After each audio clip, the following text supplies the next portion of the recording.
c'è tutto un background che deve distinguere l'operatore che ha comunque un'azienda, un'impresa, una professionalità da chi si improvvisa. Ecco, su questo, come dicevo, stiamo intessendo un dialogo con tutte le istituzioni. Le Olimpiadi di Milano e Cortina costituiscano un'opportunità per chi rispetta le regole. L'appello arriva in diretta prima edizione da Confartigianato Belluno, che invoca controlli stringenti contro attività abusive che già stanno facendo capolino. C'è parecchio timore nel settore del noleggio con conducente, quindi gli NCC, il trasporto persone.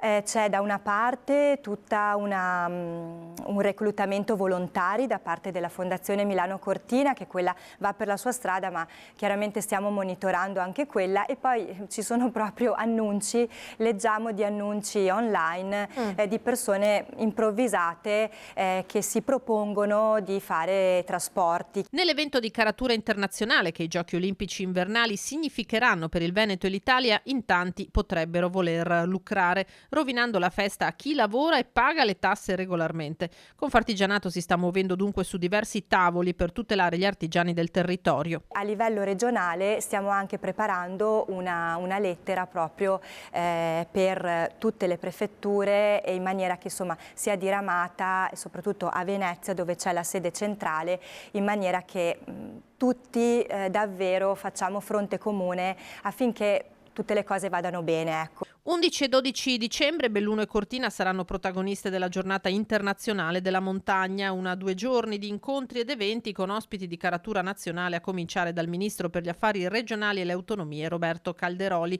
La legge sulla montagna ha costituito una svolta, secondo Scarzanella, come pure fondamentale sarà la creazione di un assessorato di comparto all'interno della nuova giunta regionale che il presidente Alberto Stefani presenterà in settimana. Mi piacerebbe davvero anche attraverso l'assessorato alla montagna, ma non solo, che ci fosse un focus proprio su questo tema, sui passaggi generazionali, il bisogno di avere bandi dedicati e quindi risorse, formazione, consulenze adeguate per accompagnare gli artigiani nel futuro, perché di questo abbiamo bisogno, di un ponte tra tradizione e innovazione, e assolutamente la Regione può fare tantissimo su questo.